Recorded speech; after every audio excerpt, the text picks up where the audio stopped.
צריך 2 לטנגו, אבל מספיק 1 לסטנדאפ. קבלו את קובי מימון!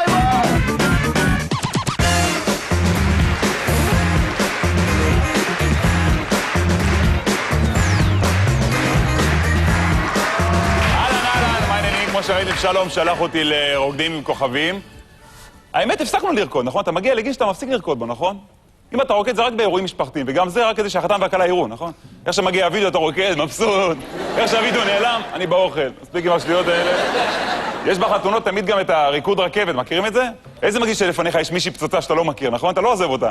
נגמרה הרכבת, אתה הולך איתה עד השולחן. היא אומרת לך, מה קורה? לא, אני תחנה האחרונה כפרה, לא...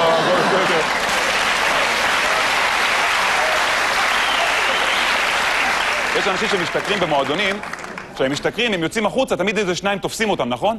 תמיד יהיה את הטמבל שיעבור לידם ויגיד להם, נו לא מים. לא ערק? מים? לא זה אמר לו מים, זה יכול...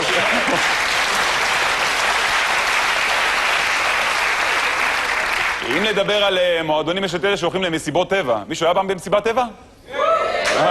איזה מגניב זה!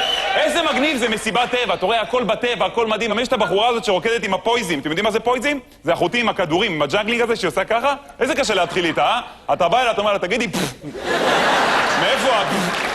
אפרופו טבע, אתם יודעים שיש בעלי חיים שמחזרים אחרי הנקבה באמצעות ריקוד? באמת, יש כל מיני יונים כאלה, לטאות, סוס ים. יש חיות שזה לא מתאים, נכון? למשל אריה. תרקוד לה לביאה. מה זה? תגיד ללביאה שתבוא לפה ושתביא חברות. וואלה, תרקוד. יש לי עוד זברה לרוץ אחריה בבוקר.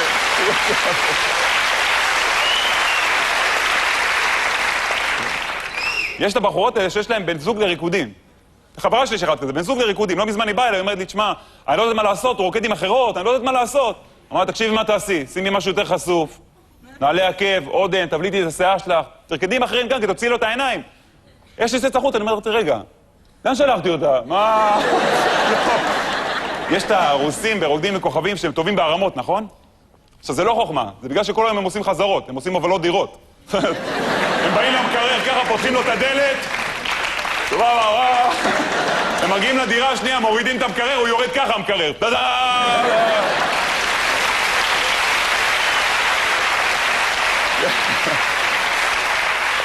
יש גם אלה שרוקדים במונדיאל, למשל, רואים את השחקן אפריקאי שם גול, הוא מתחיל לרקוד ככה, נכון? כל הקבוצה רצה לה ורוקדים ככה כולם. בארץ אפריקאי שם גול, הוא רוקד ככה, כולם עייפים כזה. תרקוד עוד קצת, תרקוד. אני גמור. אתה רוקד במועדון, ופתאום אתה מתחיל לסגל תנועות של מישהו אחר שרוקד, נכון? פתאום אתה, בוא'נה, הוא רוקד סבבה עם מה שהוא עושה. אז אתה הולך למקום אחר שלא יעלה על זה שהעתקת אותו, נכון? יש את אלה שעובדות על הבא, איך אתה מתחיל איתם? אתה בא להם לבוין, נעים מאוד.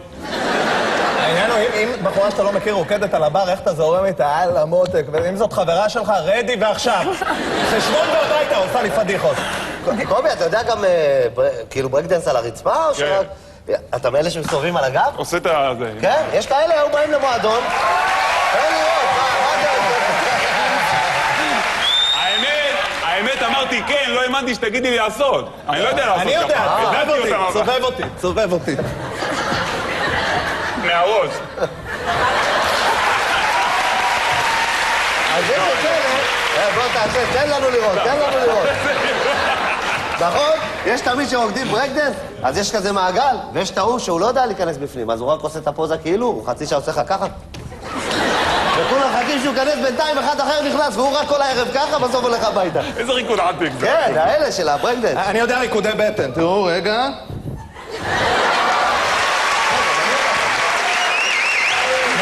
יצא לכם פעם לרקוד באוטו, אתה רוקד באוטו, ופתאום מישהו באוטו ליד קולט אותך, אז נכון אתה ממיר את התנועות של הריקוד לתנועות נהיגה?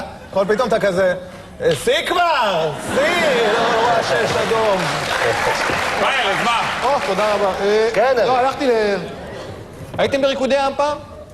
ריקודי ים זה מלא זקנים, כולם... אם אתה לוקח מישהי לשירותים זה כדי לעזור לה. אני שיפצתי את הבית אתמול. באמת, שיפצתי ככה בקטנה, והרצף עשה לי רצפה כזה, לא משהו, אמרתי לו, הרצפה עקומה, אמר לי, אתה לא יודע לרקוד. אמרתי, מה הקשר? אתה לא יודע לרקוד? תביא את הכובע.